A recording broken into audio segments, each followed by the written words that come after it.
Good evening, everyone. My name is Rebecca Sharp. I'm the Executive Director of Special Education and Student Services, and we're so excited to have all of our parents here with us this evening. We had over 110 parents registered for this session, so we're very excited to present executive functioning skills and the school age student. And as we get started, we're going to do a welcome and a little bit of housekeeping. If you wouldn't mind, please mute yourself. There's going to be opportunity for you to ask questions in the chat, and I'll moderate that for our presenters. But I want to remind everyone to keep their questions general for privacy. We don't want to share anyone's name. We also want to keep our questions general, not specific to your individual student. So please feel free to put your questions in the chat. Our session is being recorded, and the link to the video, as well as a PDF copy of the PowerPoint will also be sent out. But most of all, I want to say thank you to our parents and guardians for joining us this evening, and a huge thank you to our presenters, who are now going to introduce themselves and get us started.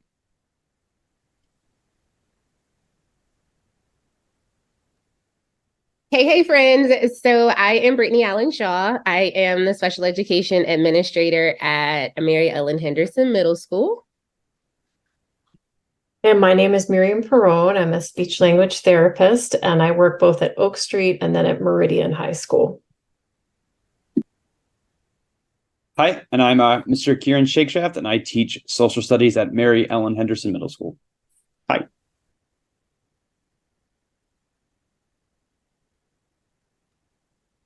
All right, so just so we have kind of a working idea of what we're going over today, so we will be kind of generally talking about what is executive functioning. We'll give you some reminders to keep in mind as we dig in a little bit further to the 8 domains. We're going to talk about some strategies among the different domains, and then we'll have some sample strategies and then some additional takeaways. So just so you know where we're at.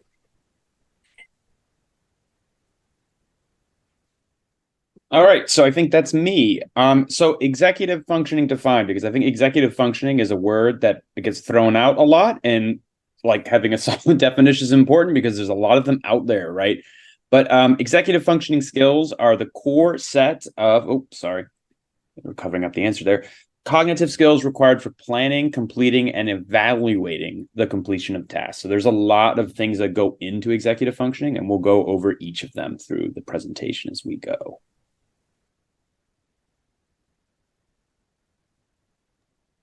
And as you can see here, right, as mentioned, executive functioning can be broken down into a lot of key areas. So we'll go through them, and as well as strategies to help kids as they improve in these skills. So you have like emotional control, you have self-control, self-monitoring, flexible thinking, which is a really big one, working memory, task initiation, planning and time management, and then the big one that I think a lot of people have questions about, organization.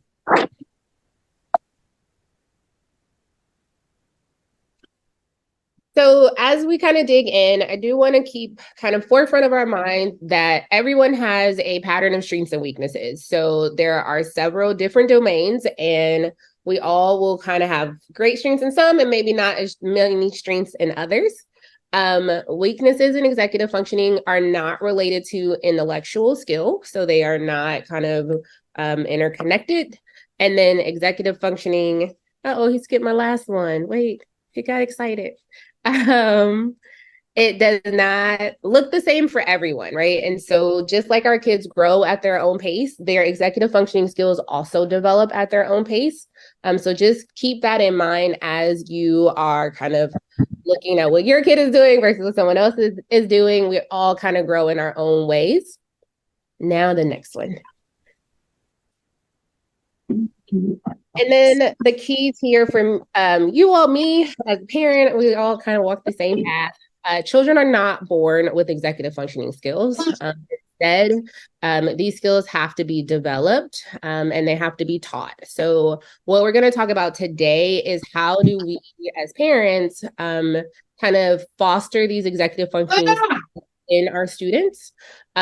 We are going to talk about what it looks like kind of through our school lens, as well as what you may see at home. And just because we might talk about one thing, you might be like, oh my goodness, my kid is so far behind. They're not. They are developing again at their own pace. So just keep that kind of at the forefront of your mind. And also remember that executive functioning skills are developed all the way until early adulthood. So many of those independent tasks that we think our students should have, they probably won't or shouldn't have until they're probably in their second, third year of college. So not even right when they graduate should these skills be fully developed.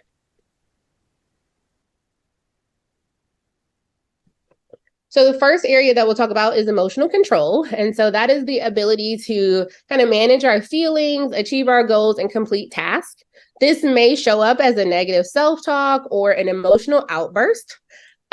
We can strengthen this in our kids by having positive talks with them. We also can model for them, kind of normalizing what our feelings are so they don't feel the need to kind of lash out in them.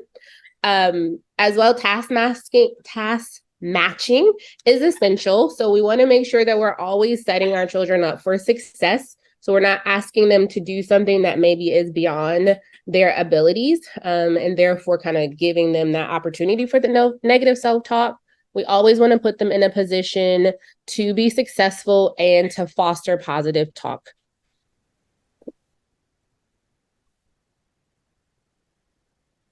All right. And this one is me, I think, right? Yes. Okay, so self-control is a little bit different than emotional control, but it's a little similar as well. So it's the ability to stop and think before acting.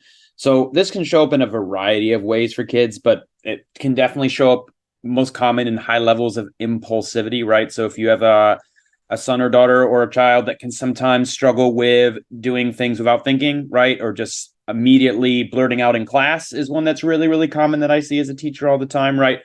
But so impulsivity, saying or doing things before fully evaluating the situation, right? So sometimes that could be just diving into a homework assignment, right? Without actually reading through the instructions or taking a second, right? Also, setting limits introduces students to self-control and encourages response inhibition. So definitely setting limits with your kids is really, really important for self-control. Strategies, though, that help your student prepare them for the situations that will require self-control by reviewing expectations in advance. So really making sure that you're going over the expectations that you have about a task with the kid before they started. So be very clear with them, being like, okay, this is what we're going to do. This is how I need you to do it. This is what this is what it's going to look like, and etc. So definitely help them be less impulsive by planning ahead as much as possible. So self-monitoring, this is our ability to kind of view and evaluate ourselves. This may show up as a weakness in your ability to reflect or kind of a distorted self-view. So, a lot of times we're like, did you clean your room? And our kids will be like, of course. And then you go look and it is nowhere near clean. So that ability to kind of see the same thing. So our kids tend to either evaluate themselves too hard or too lightly. So as parents, we can help them by providing specific praise on the things that we want them to either continue to do and giving good measures. So if I am going to tell you to clean your room, what does cleaning your room look like? Cleaning your room, in order to tell me you're done, there should be nothing on the floor and your bed should be made and your nightstand should be clear, right? So really helping them to have something to check against and monitor themselves with, because this is still very much a developing skill. Alrighty, so flexible thinking. There's supposed to be more that shows up. Oh, there we go. Perfect. Sorry. So flexible thinking is the ability to adapt or adjust to unexpected changes. And this is something that a lot of kids can struggle with, right? It's those sudden changes or those changes in routines that can get a lot of children kind of thrown off, right? How like issues with flexible thinking, they may show up as unexpected responses to revised plans, right? So if you and your children or child has, you were going to go to the mall on Saturday and things happen, right? Life happens. So them responding sort of unexpectedly, maybe extremely emotionally or with either anger or distress, whatever that may be, right? But struggles with flexible thinking are kind of things have changed, and dealing with that change is a challenge. Thankfully, there's a lot of strategies to sort of help with this as a parent. So you can help your student by not introducing too much change all at once. So I think a lot of the time when we get into executive functioning, we're like, okay, cool. I saw the presentation. I read the book. We're going to change everything tomorrow, right? We're going to start with a schedule in the morning. We're going to figure out the homework time. We're going to do this, this, and this. And that's wonderful. But that's a lot of change for kids all of a sudden. So definitely sort of introducing things step by step will help with students who struggle with flexible thinking. Reducing the complexity of a task as well. Sometimes it's just the overwhelmingness of a new task that's been introduced to a kid.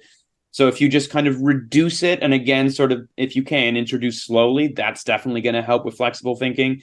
And then having a default strategy, right, if something happens, right? Because that will happen. Sometimes you don't have time to plan ahead to slowly introduce a new thing into your child's life, right? Maybe you're literally driving somewhere and you get the text that it's closed. Okay, you in that moment can't do anything. So you need a default strategy to sort of help with that. And taking a break is a good one, right? Or identifying a safe person to intervene, right? Or maybe they want to talk to a friend or a sibling, someone that they can sort of feel like, okay, cool, I processed this, I'm reset, we're good. Or sometimes as simple as counting to 10 really helps a lot. Like, hey, we're not going to be able to go to the mall right now. I'm really sorry, but I know you're upset. Let's count to 10 and think about plan B. We can do this. So there we go. That's flexible thinking. Before you go forward, I also want to just tag in here. So a lot of what I hear from parents is really related to homework and kind of some of the homework meltdowns that we have. I want to really normalize that it's okay to kind of take a step back, right? If your student is feeling overwhelmed by a homework assignment, sometimes let's go get a snack. Let's go get a cup of water. Let's just walk away for a second, because right now it's just overwhelming us. And so sometimes it is a matter of saying, you know what? Let's just start with just this one part and give your students something to be very successful at. Like, let's see if we can just do the first problem. And if they're successful, really praise them on that and try to keep pushing in that. If they can't keep going, that's okay too. It's all right to say, you know what? We're not getting anywhere with this today. So let's just take a pause and walk away, because what you don't want is to kind of continue that spiral. And then it increases that angst. And then the next time you have a complex task, they will remember that, right? So you want to set them up so that you can have examples from the past to say, remember last time this happened, we just did the first one and we did great on it. And we only finished half, but guess what? Your teacher was okay with that. Sometimes we end up overthinking it and having bigger emotions of what we think might happen. So giving your student these opportunities to see that it's actually okay. Next one. And to add to that, I think definitely, you're speaking as a teacher, and I can't speak for high school necessarily, but I'd imagine it's the same place, right? So definitely middle school and below, definitely communicate with your teachers when that happens. We are super understanding. We do not want your children to be crying during homework time because they can't do the 5 math problems or whatever we gave them. Please, we don't want that. If you're, only able to get that one as you work through some of these executive functioning things, just let us know and we'll be like, okay, absolutely. Like, they're more than welcome to come during flex or whenever, and we'll help them out through the rest. We are absolutely understanding people. Please, we don't want our students to cry during homework time. Just let us know.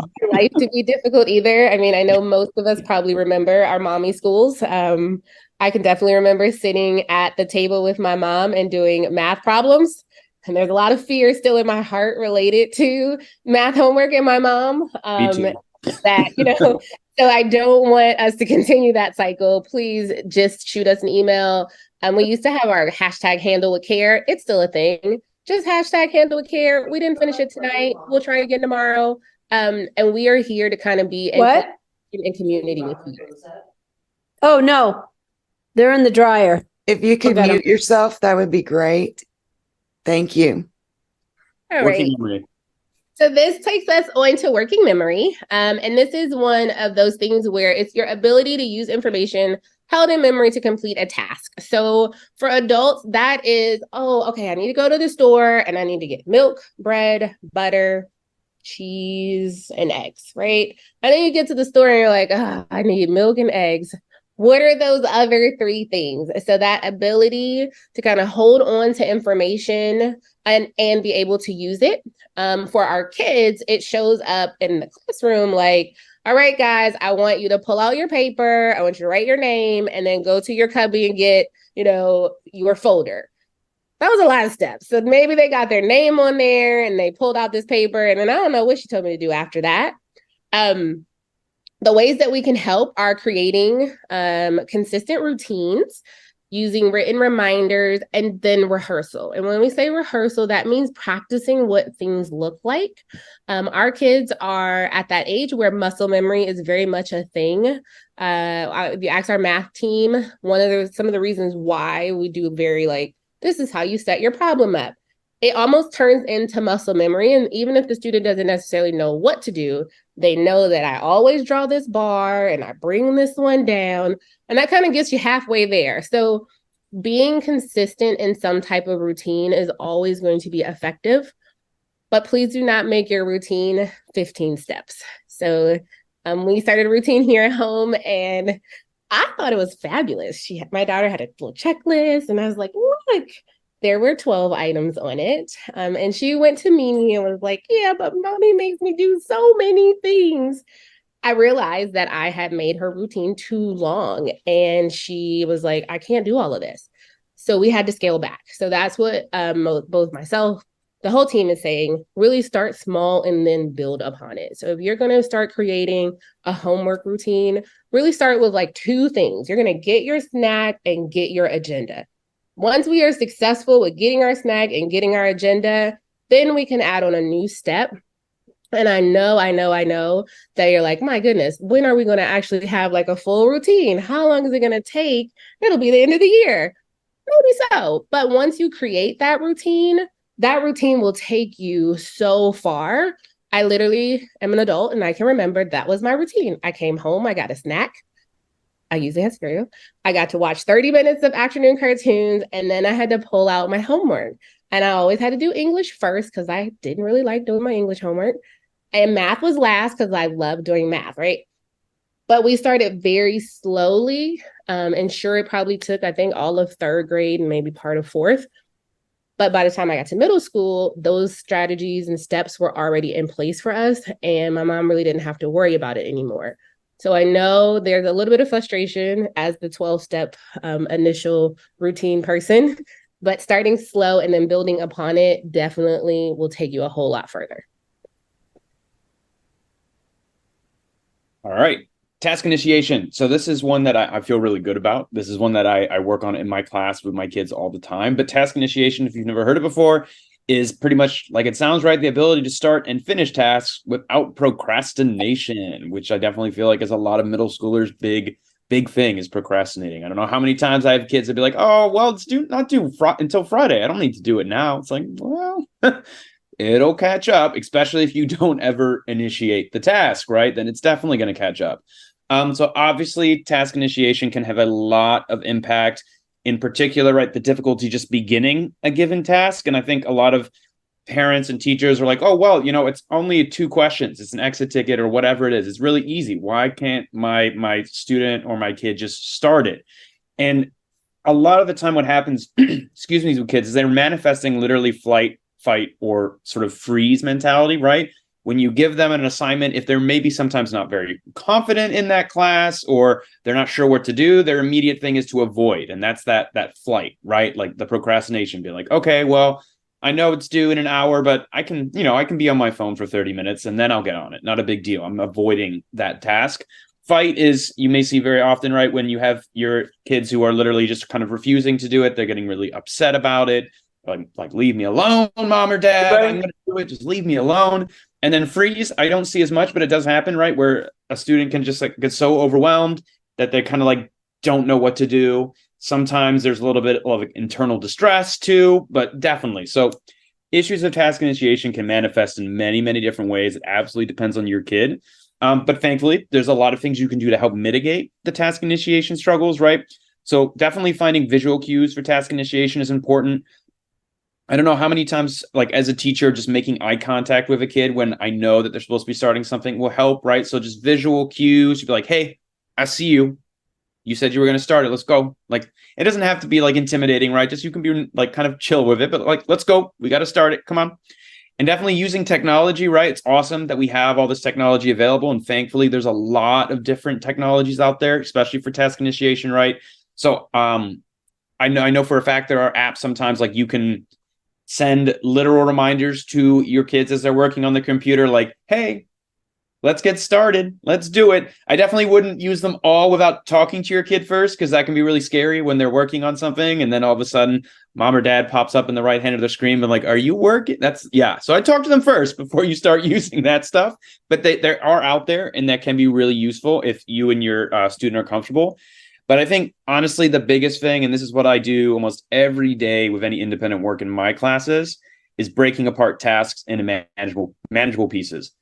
I can't tell you how many times I'll have a kid that I give an assignment, and I, in my head, think, oh, it's not that bad, right? We've been prepping it. We've done the notes. They know the content, and then nothing. They're not sure what to do because it seems so overwhelming. There's so much to do in this task, and they kind of shut down or procrastinate, right? That flight.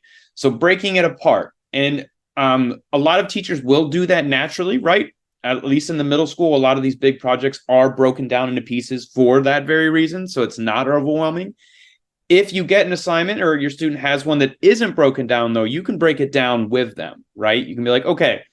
And this also always helps if you do it like not the night before, because if you're doing it the night before, it might be hard to set like, okay, we're going to do this part today, this next part tomorrow, then we're going to do this part on Wednesday, right? That is a really great way to do it. It's less overwhelming. You've got clear set goals. It won't really work if you're doing it the night before, but we're going to hope we're not in that situation. But if you are, one thing that I also do with my students that helps is using a little kitchen timer. So you'll be like, hey, I need you to just work, right? It's due tomorrow. We're just going to have to get words on paper at this point and hope for the best. But you're going to work for 15 minutes. Here's the timer so you can visualize it. After 15 minutes, we're going to take a 10-minute break or however long you set with your student. And then we'll be like, okay, after that 10-minute break, we're going to do another 15.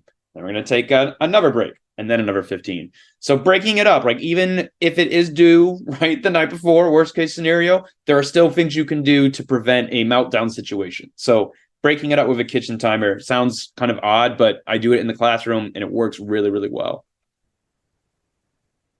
Oh, you're muted, Ms. Allenshaw.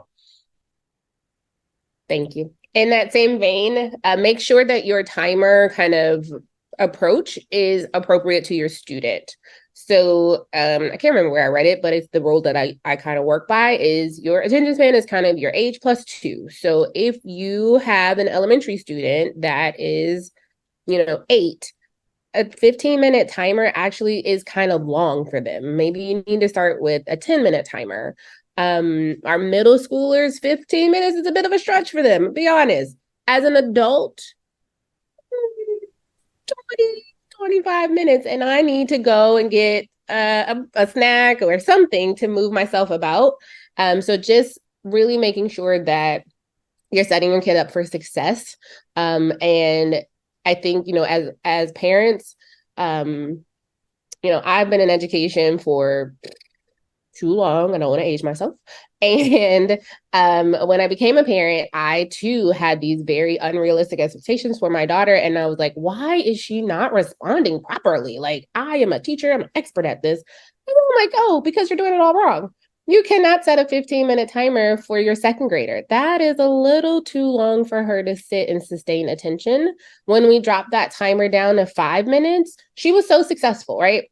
And keep your word, please, because I get that kind of feedback from my daughter often. You said if I do this one, then I could take a break. But then she's successful, and I'm like, oh, let's see if we can do more. Kind of keep your compromises, or else they won't trust you in the future. So if you set a timer and you guys agree we're going to work for 6 minutes and then you're going to get a snack, then at 6 minutes, give them that snack, right? So mom and dad, please do not make unrealistic promises either. Don't tell them you're going to take them to Disney World if they finish their project, knowing that we're not going to Disney World. Say something that is reasonable that you can honor, and meet them in the middle. And of course, like I said, always you want to kind of circle back to successes. So in the future, they have those past experiences. Remember the last time we used our timer system and we got it all done. So that way they can keep remembering. All right, so planning and time management. So nice little segue. Same things here. So it's the ability to set goals and meet them. So the impact that we typically see is a struggle with deadlines and meeting our goals. Again, the strategies here are you're going to see this kind of running pattern theme, using routines, calendars, and schedules, discussing your expectations, and creating a time-based plan for completion of work, right? And also using things that, what are the contingencies? So in our household, we use this wonderful app called Breathly. I kind of live and breathe by it. I literally got this app for my daughter, and it is my bread and butter. What I love most about the app is that when I go over the time, it adjusts, right? Because you didn't meet that mark. So now we have to kind of have this snowball effect, and kind of talking my daughter through, like, here's what our plan is, but if we don't meet that, then what are we going to do? Because I think sometimes our students really get, it's in the slide at the end. I will definitely put it in the chat too. And so helping our kids understand it's okay. Like, if you didn't meet that mark, that's fine. But how are we going to adjust and recover from that? Making sure we don't use shame and we don't kind of dwell on the part that we didn't accomplish. We want to really be in that growth mindset of how do we still set ourselves up for success in spite of this setback. So kind of going back to that flexible thinking part. Yes, we had planned to be done, but we're not. So now what are we going to do? Okay, maybe we might have to add in another, 15-minute session after dinner. That wasn't our initial plan, but we'll get it done, right? But wanting to keep encouraging them forward.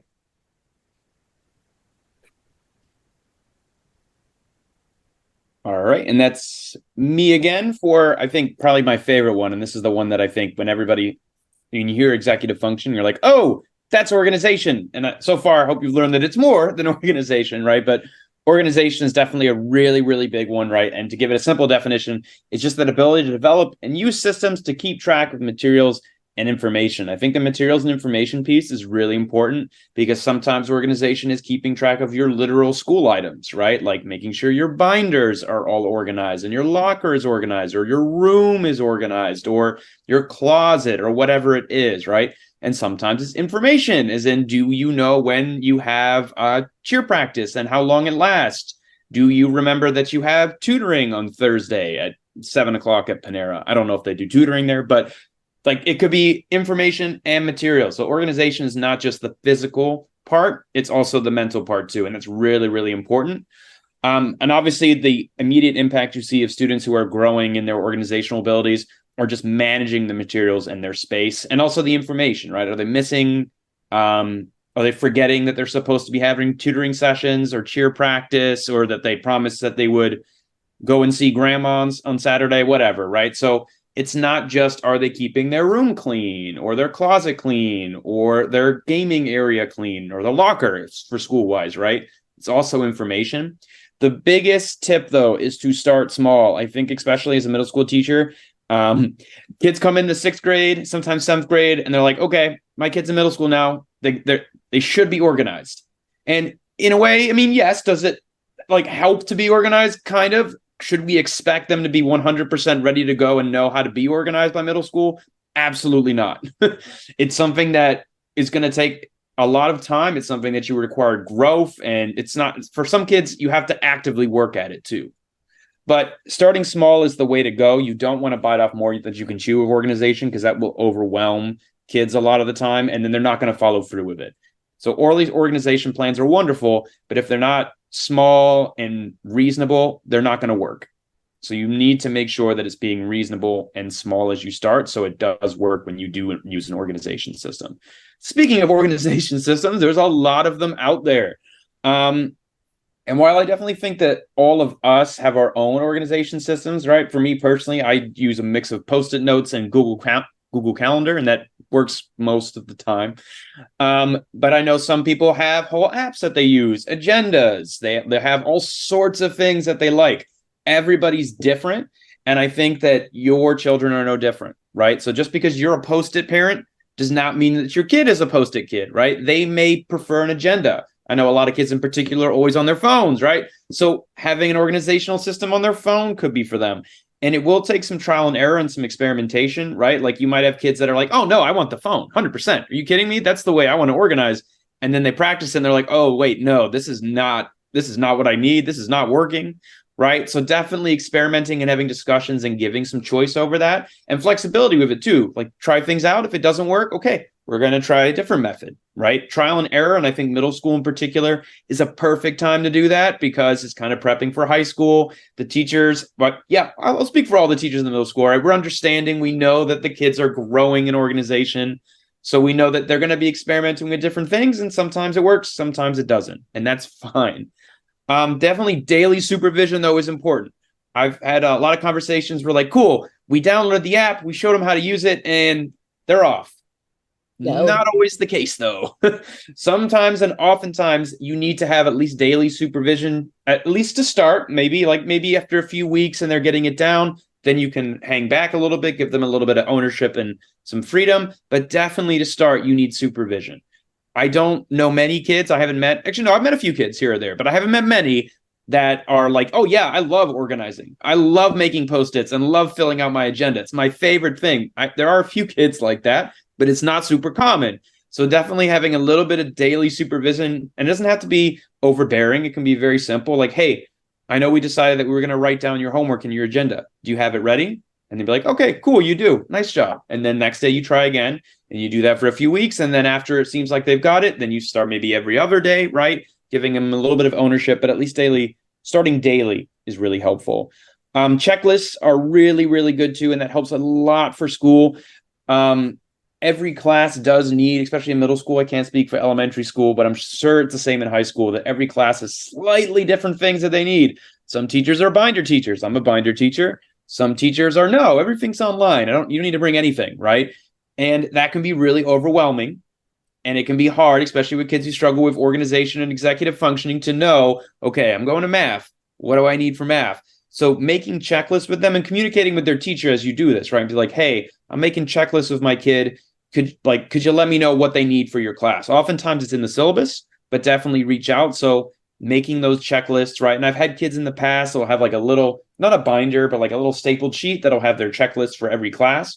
And before they go to their locker. They're like, okay, Lang and Lit, I need a folder, a binder, and a pencil. Okay, I've got this. Let's go. And then they'll go back to their locker next period for math and be like, okay, I need my math binder, my calculator, my ruler, whatever, right?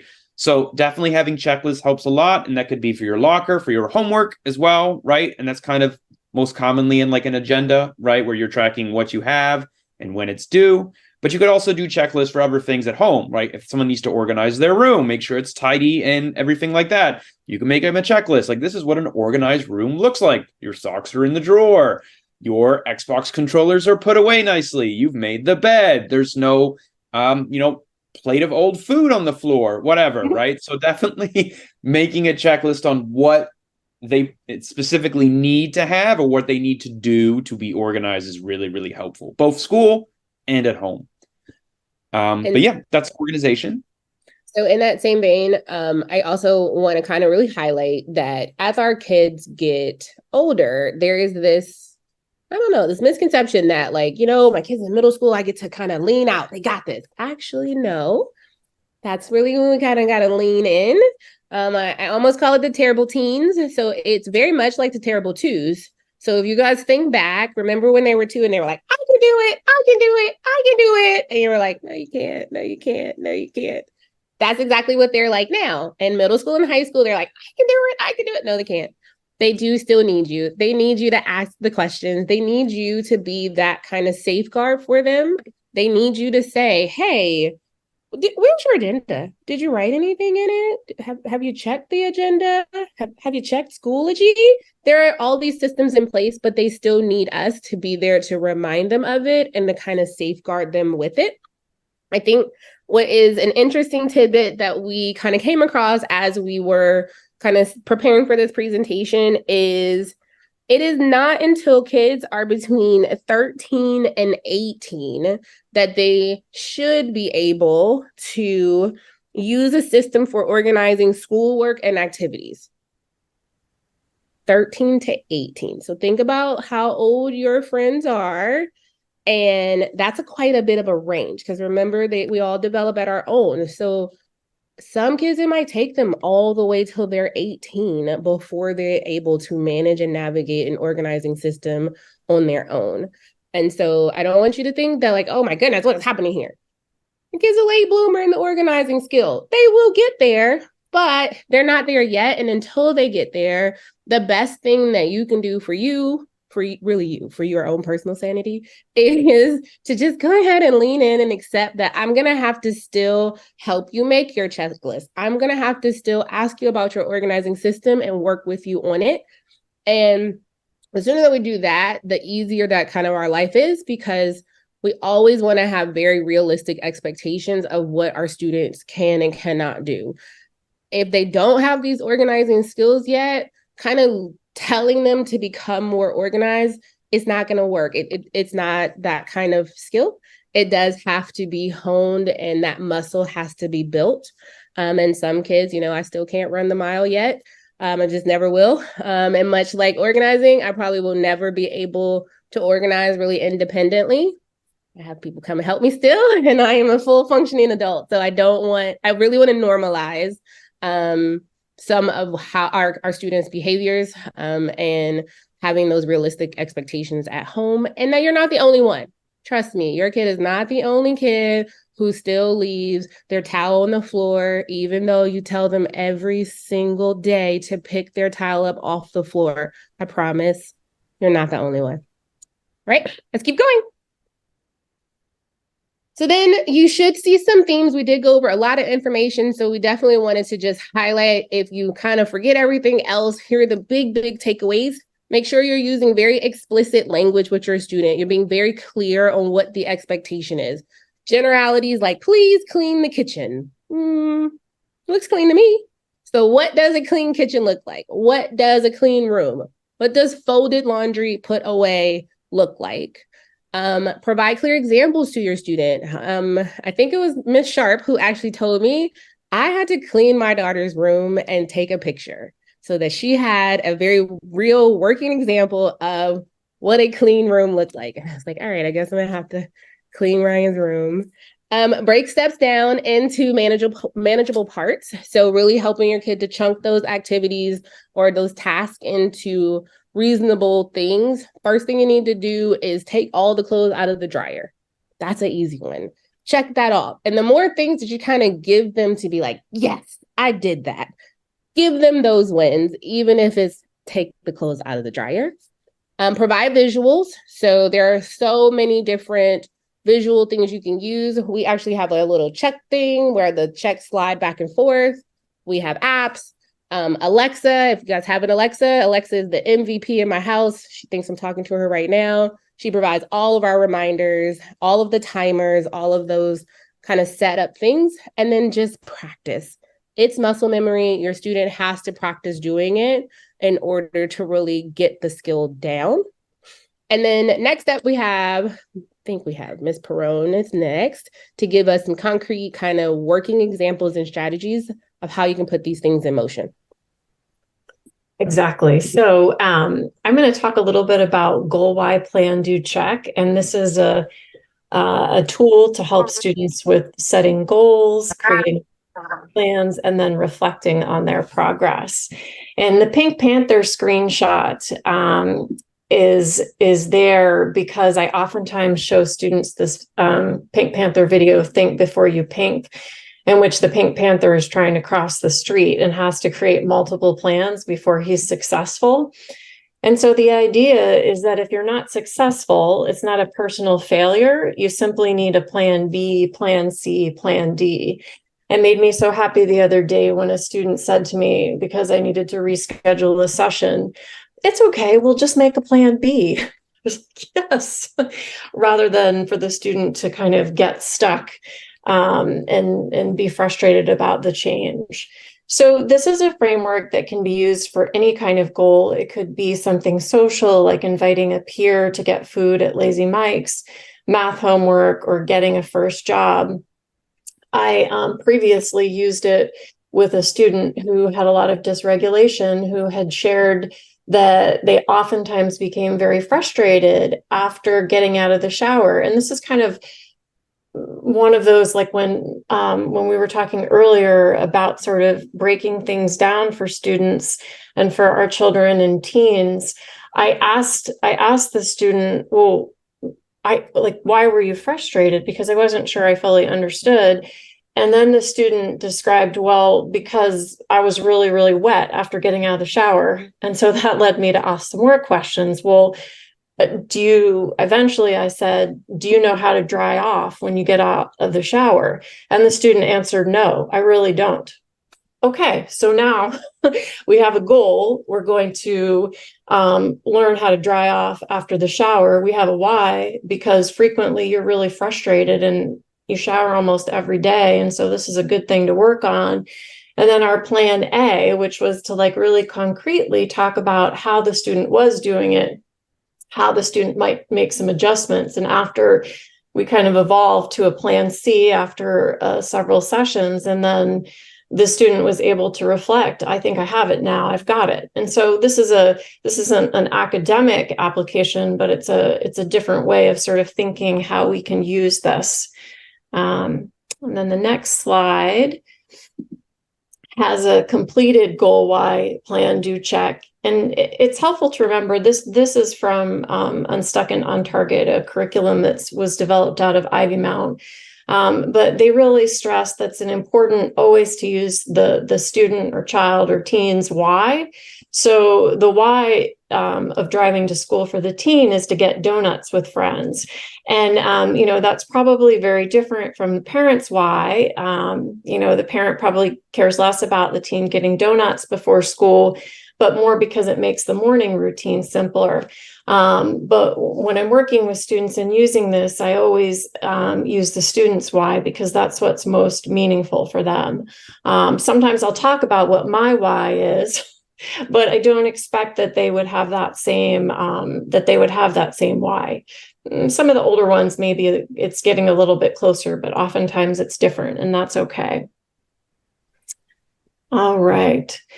And Rebecca just put in the chat the link for Unstuck and on Target, which is a really, really rich curriculum. All kinds of there's also a parent online training that's available through Unstuck and on Target.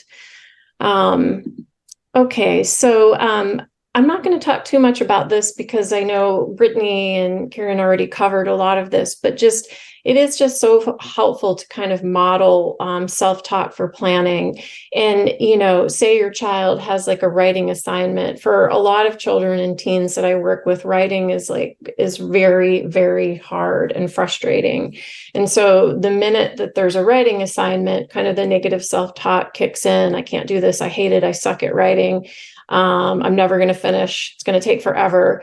And so we want to really teach them to replace this with I'm going to finish it and then I'm going to take a break and play Among Us. But if I really get stuck on it, I'm going to ask my cousin who's going to be doing homework this afternoon to scribe for me. So sort of trying to interrupt that cycle of negative self-talk with giving them some different language around that. This next tool is called Get Ready, Do Done, and it's another tool for planning and organizing. And what I find really interesting and kind of helpful about this is it actually asks you to plan backwards. So you always start with the done, what is it going to look like when I'm done? And similar to Goal Y, Plan, Do, Check, this can be used with really any kind of activity. It could be something academic, it could be a chore at home, could be something social. But you start here with the done. What is it going to look like when I'm done? Then you think about what are the steps that I need to do. Then what materials do I need? Then you get the materials, then you get started, and then you complete the task and reflect. And this is something that can be created by a teacher in advance. It could be co-created between a teacher and a student. Like a student could be given a photograph of the done and then sort for the do and like glue the steps in order. Or it could just be created by the student. And it's really, really helpful for students to visualize the process. A lot of students that have EF weaknesses really have difficulty with sort of picturing. So, I had a number of years ago, I was working with a student who, again, similarly to what I described before, had difficulties with writing. And the student was so frustrated about this writing assignment and so stuck and really starting to kind of be more in the freeze mode. And we started with the done because really the student could not picture what the word count. There was a certain number of words that had to be. And when I asked the student, well, do you know how many pages that is, the student had no idea. So for the student, this was like this assignment, was very different once we started really picturing what it's going to look like when it's done. And then kind of moved from there. And so again, this can be used with a younger child. It could be used with an older child. It's really, and for really any kind of activity, it's a very sort of flexible system. And so here I have some examples. This is one from a former coworker who used this with his elementary aged daughter about cleaning her room.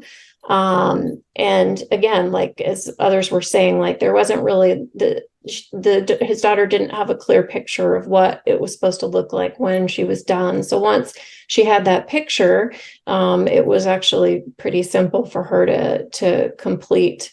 I remember this. So this Get Ready Do Done is from someone named Sarah Ward, and I went to her training years ago, and I remember her talking about a client that she had worked with who was extremely anxious about going away to summer camp. And parent had already paid for the summer camp and was really hoping that the student or that their child was going to make it there. And what was most helpful for the student was to kind of start picturing, like, what is it going to really look like when I'm done, when I'm there?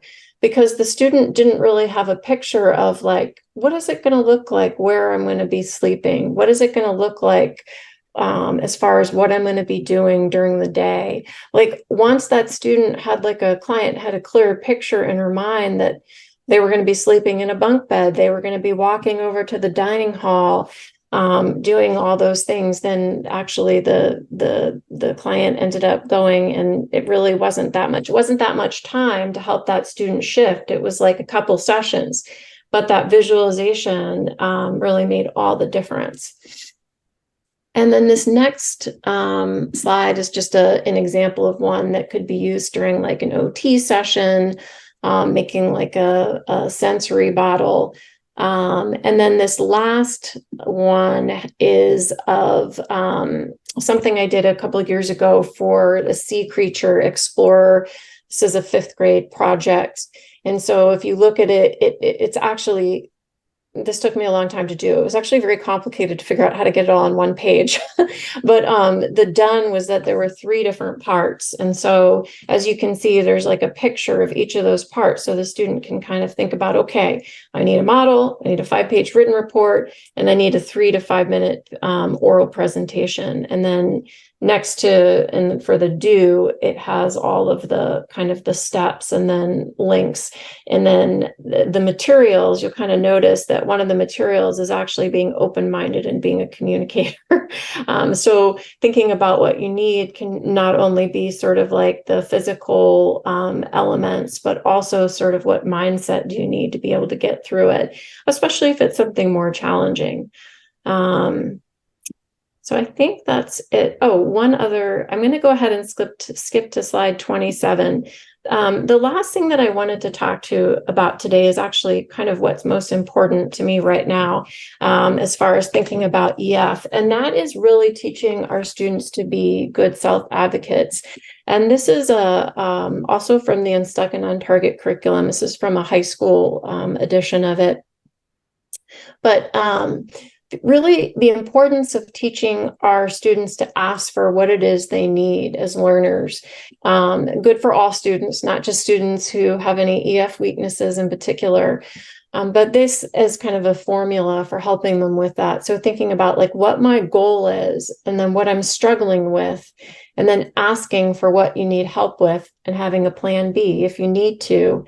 And then that really equals self-advocacy, because ultimately what we want for our, I speak as a parent and a professional, but what we want for our children, our students, our teens, our young adults is to be able to ask for the things that they need as learners, both at school, at home, when they're on the soccer field, when they're at their first job.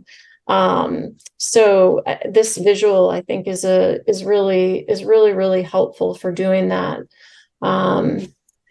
And I think that's it from my end. I don't know if there's if people have questions for any of us or that are in the chat or otherwise. Miriam, there was a great question in there. How are the tools being implemented? I know you support Oak Street as well, and really in any school where homework might be limited, especially with younger kids when there's not as much homework assigned. Sure. Like, so how could you use like some of these tools with a younger child? And then if there's not a lot of homework assigned, how can you establish some kind of system for helping your student to develop some of these skills when there might not be a lot of homework coming home? Hope I'm characterizing that. I mean, like I'm sure others have answers too, but I would say like there's all the great strategies that we've kind of been talking about, but using visuals, I think, is so helpful. And I'm like a big proponent of like this go, why, plan, do, check, and get ready, do, done. And honestly, like you can use it when I introduce it to students, I always use it in like fun ways. So, if it's something like that you're doing at home, like for a younger child, it could be some kind of like craft project. Like you can think about what's it going to look like when it's done and draw a picture of it. And then what are we going to do, and draw a couple pictures of how you're going to do it. So I just think like you can use some of these tools, like using visual information to talk about goal setting and planning. And regardless, it doesn't have to be an academic task. And I do think it has a lot of utility. Like I was talking, my daughter, I have a 16-year-old daughter, and she's going to be doing a lot of fundraising in the coming weeks for a charity. And like, so we were talking about like, well, what's your goal and what's your plan going to be? And what's your, we're going to have to make multiple plans because it's going to be challenging to raise all of the money. So I really think it has an application like beyond like sort of the academic side. Oh, you're muted, Brittany. Thank you. That's what I had put in the chat. I know a lot of us tend to kind of think about schoolwork as our go-to, but really anything. I know a prime example, my daughter refused to pick her costume. And I was like, okay, right. The time is going to run out. And so she comes, she's like, Mommy, it's okay. I'm going to take one of my old costumes and I'm going to make a new one. And I was like, oh, great. My daughter loves to just jump in, and I'm like, wait, whoa, friend, we need to have a plan. We need to kind of think about, what do you want your end costume to look like? What are the supplies that you're going to need in order to kind of recreate this new costume? Where are you thinking that you want it to be at? Because once we start cutting, we can't uncut anymore. You can also apply these to simple tasks. If you guys have a pet, if mine is next to me, right? How do we create routines and systems to keep the pet safe and sound and fed and watered? I went and grabbed this thing. So this is our to-do list. This is a non-tech one, right? So I know some parents are like, everything is tech. I don't want any technology. And these just kind of slide. It got wet, so you can't really see, but this is our morning routine. Obviously I don't have 12 items anymore. And it has all the things that she needs to do in the morning, and she has to kind of slide it across. This helps her visualize what she needs to be doing. And much to my disappointment, I cannot just give her this and be like, good luck, friend. I still have to check on her. I still have to ask probably every 6 minutes, hey, what are you doing? What item are you on? How many items do you have left, in order to ensure that we finish our all of our checklists in time to be able to leave the house on time. This has saved us a lot of arguments, right? Because I'm not constantly nagging her. She knows what it is that she needs to do. But I am still checking on her to make sure that she didn't get sidetracked, because this little guy is often a distractor for her. So there are lots of different things that you can still do at home if you guys aren't getting homework, to develop those executive functioning skills that will translate. And the good part about it is, when you hone those executive functioning skills on the fun things, then when it's time to do the not as fun things, you still have those examples. Do you remember when you wanted to make your own costume and we came up with a plan and we came up with all of our tools? Let's do the same thing on this big school project. What is going to be our plan? What are all the things that we're going to need, right? So you have those wins that you can come back to. My daughter's 8. She's 9. We're in 4th grade. And so we've all, of course, tried a lot of different things. And like Mr. Shake Chef said earlier, middle school, elementary school, those are the trial and error phases, right? So try some things out. What did you like about it? What did you not like about it? As much as I love the Breely app and I use it personally, my daughter did not like it. She found that the kind of countdown part was anxiety inducing for her. So she doesn't use the app anymore. She likes this one that doesn't buzz and tingle at her.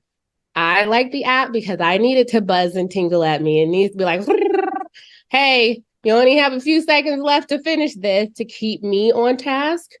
She didn't like when I would give her 5 things to do at one time. But she does like a list, and she does like to have control over the order that she does things in, right? So as you guys are kind of going through, see what works. What did your kid like about something?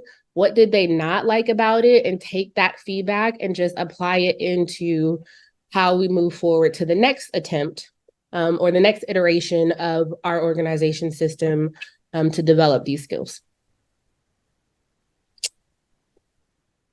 So, our key, I have things up that are blocking my screen. Okay, major takeaways for all students. Remember, some students require success through extrinsic motivation. So I've done a lot of kind of research about intrinsic versus extrinsic motivation. Ultimately, you do want your student to be intrinsically motivated, because one day you will not be there to extrinsically motivate them. But we all have to start somewhere. So if you are starting with, the snack model, then start with the snack model. Ultimately, you got to grow it at some point, but you have to start. And again, you want to have your kid be successful. You want to have those wins so that you have those things to refer back to when things get tough, right? Just like us as adults, when I am trying a new fitness routine, right? I'm like, I'm never going to be able to lift this much. But then I remind myself that I also thought I couldn't lift, 5 pounds less. And here I am. I started small and I kept going. A plan for homework time is useful. Practice. And again, take the feedback from your kid. When your kid is like, Mom, this is too long. Listen to them. Okay, I hear you saying it's too long. What if we drop our timer down just a little bit? What if we try this way instead? And, in our true IB division, be reflective. What worked? What didn't work? What did you like? What did you not like? How do we try again? And then checklists. Checklists are super helpful. It gives them something to visualize. So when we're saying visual things, I do not want you to think that you need to go out and have, a poster child.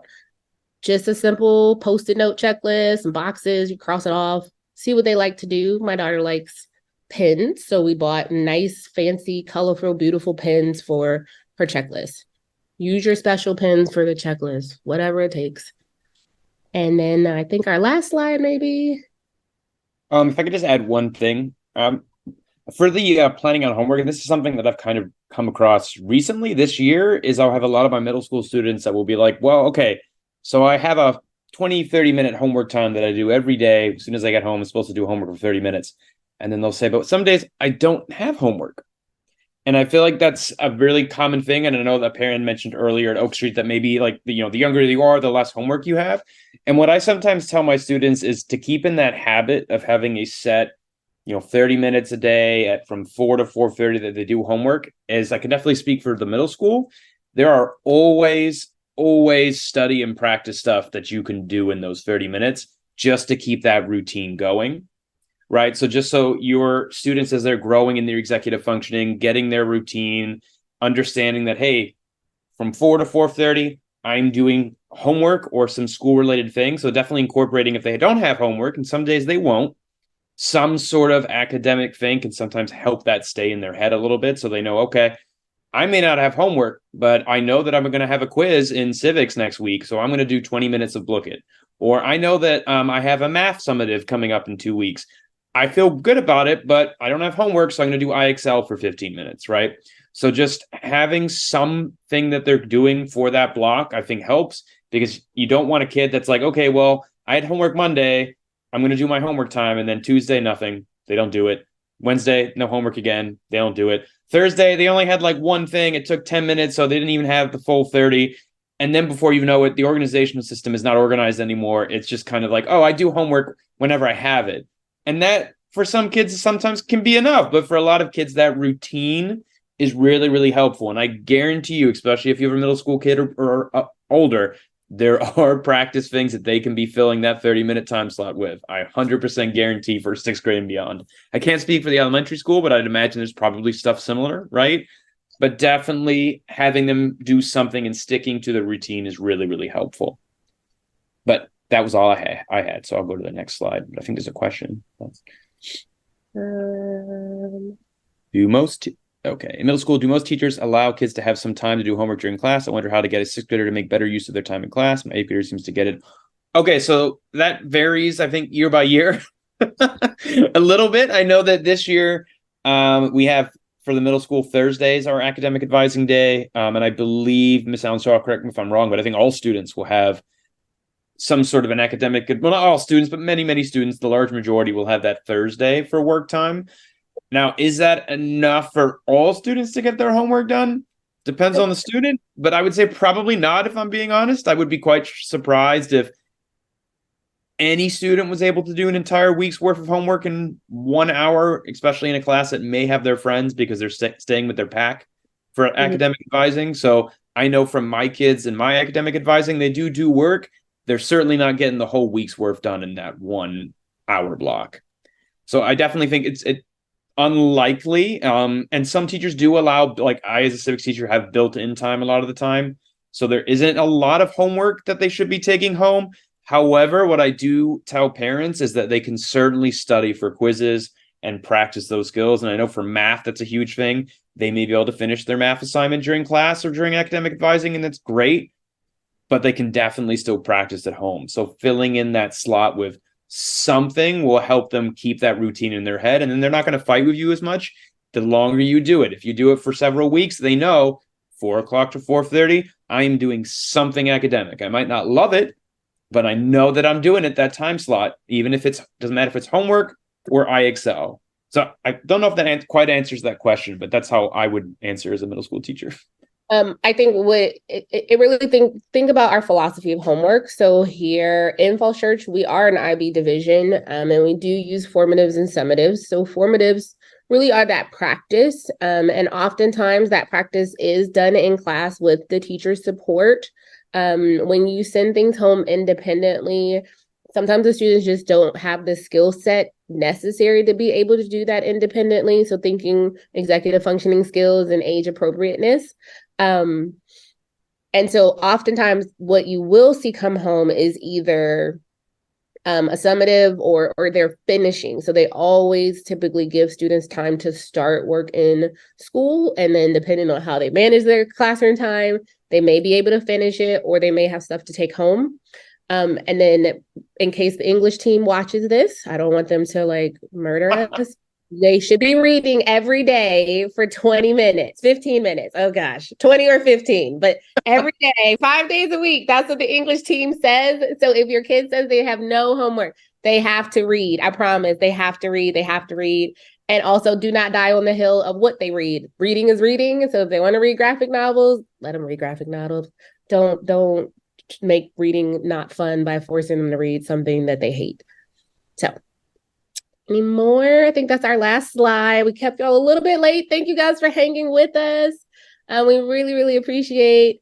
So then real quick, I know another parent asked, like, what if we suspect there's a concern? So if you have concerns, start with your classroom teacher.